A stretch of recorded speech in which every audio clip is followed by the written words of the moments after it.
Hi every one. നമ്മൾ ഇന്ന് discuss ചെയ്യാൻ പോകുന്ന ടോപ്പിക്ക് ഏജ് ആൻഡ് വെയിറ്റ് ലോസിനെ കുറിച്ചാണ്. ഈ ഏജും വെയിറ്റ് ലോസും തമ്മിൽ എന്തെങ്കിലും കണക്ഷൻ ഉണ്ടോ?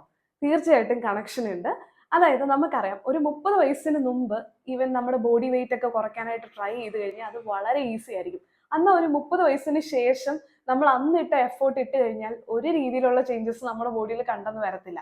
ഇതിന്റെ ഒരു മെയിൻ റീസൺ എന്ന് പറയുന്നത് നമ്മുടെ മെറ്റബോളിസത്തിന്റെ ഒരു കാരണം കൊണ്ടാണ്. ഒരു 30 വയസ്സിന് ശേഷം നമുക്ക് ഓട്ടോമാറ്റിക്കലി മെറ്റബോളിസം ലോവർ ആകാനുള്ള ചാൻസസ് വളരെ കൂടുതലാണ്. ഇത് നമ്മുടെ വെയിറ്റ് റിഡക്ഷനെ നല്ല രീതിയിൽ അഫക്ട് ചെയ്യും. ഇതേപോലെ തന്നെയാണ് നമ്മുടെ ശരീരത്തിൽ ഉണ്ടാകുന്ന മസിൽ ലോസ്. ഇത് ശരിക്കും പറഞ്ഞു കഴിഞ്ഞിട്ടുണ്ടെങ്കിൽ നമ്മുടെ വെയിറ്റ് റിഡക്ഷൻ നല്ല രീതിയിൽ സ്ലോവർ ആക്കാനായിട്ടുള്ള ഒരു റീസൺ തന്നെയാണ്. ഇപ്പൊ നിങ്ങൾ ആരെങ്കിലും ഒരു വെയിറ്റ് റിഡക്ഷൻ അല്ലെങ്കിൽ ഒരു ഹെൽത്തി ഡയറ്റ് റുട്ടീൻ ഒക്കെ ഫോളോ ചെയ്യാൻ ആഗ്രഹിക്കുന്നവരാണെന്നുണ്ടെങ്കിൽ നിങ്ങളുടെ ഏർലി ഏജിൽ തന്നെ സ്റ്റാർട്ട് ചെയ്യുക. ഇതൊക്കെയെന്ന് വെച്ച് കഴിഞ്ഞാൽ നമ്മൾ ജസ്റ്റ് ഒരു വെയിറ്റ് കുറയ്ക്കാൻ വേണ്ടിയിട്ട് മാത്രമല്ല ഇങ്ങനത്തെ ഹാബിറ്റുകൾ പ്രാക്ടീസ് ചെയ്യേണ്ടത്.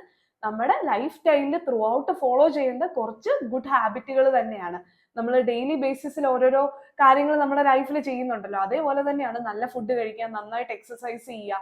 ഈ കാര്യങ്ങളൊക്കെ നമ്മൾ ശ്രദ്ധിച്ചു കഴിഞ്ഞു കഴിഞ്ഞാൽ ഏത് പ്രായത്തിലും നമുക്ക് ഇതൊക്കെ മെയിൻറ്റെയിൻ ചെയ്ത് നല്ല ഹെൽത്തി ആയിട്ട് ഇരിക്കാനായിട്ട് പറ്റും. അപ്പം stay healthy, stay happy with Jo fitness nutrition. Thank U.